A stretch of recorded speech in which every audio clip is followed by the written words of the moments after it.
മലപ്പുറം കൊണ്ടോട്ടിയിലെ സ്വകാര്യ സ്വാശ്രയ കോളേജിൽ ഓണാഘോഷത്തിനെത്തിയ വിദ്യാർത്ഥികളിൽ നിന്നും MDMA പിടികൂടി. വിദ്യാർത്ഥികളുടെ കാറിൽ നിന്നാണ് 1 gram MDMA Malappuram excise anti narcotic squad പിടികൂടിയത്.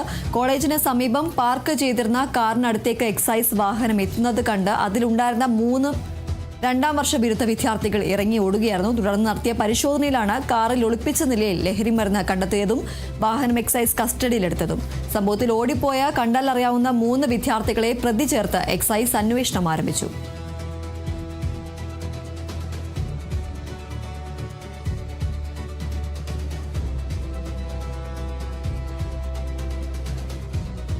കർണാടകയിലെ ചിത്രദുർഗയിൽ നഴ്സിംഗ് കോളേജ് ബസ് മറിഞ്ഞ് 2 മരണം. ബസിന്റെ ഡ്രൈവർ ഗുരുപ്രസാദ്, ക്ലീനർ ശങ്കർ എന്നിവരാണ് മരിച്ചത്.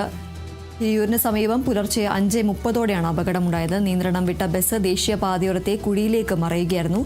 ബംഗളൂരു ബെന്നാർഘട്ട് റോഡിലെ യൂണിവേഴ്സിറ്റി കോളേജിൽ നിന്നുള്ള നഴ്സിംഗ് വിദ്യാർത്ഥികളാണ് ബസ്സിലുണ്ടായിരുന്നത്. ഗോവയിലേക്ക് വിനോദയാത്രയ്ക്കിടെയാണ് അപകടമുണ്ടായത്. അപകടത്തിൽ 20ഓളം വിദ്യാർത്ഥികൾക്ക് പരിക്കേറ്റു. ഇതിൽ ഭൂരിഭാഗം മലയാളി വിദ്യാർത്ഥികളാണ്. ഒരു വിദ്യാർത്ഥിയുടെ പരിക്ക് മാത്രമാണ് ഗുരുതരമായിട്ടുള്ളത്. പരിക്കേറ്റവരെ ചിത്രദുർഗ ജില്ലാ ആശുപത്രിയിൽ പ്രവേശിപ്പിച്ചിരിക്കുകയാണ്. ബസ്സിൽ 50ഓളം വിദ്യാർത്ഥികളുണ്ടായിരുന്നു.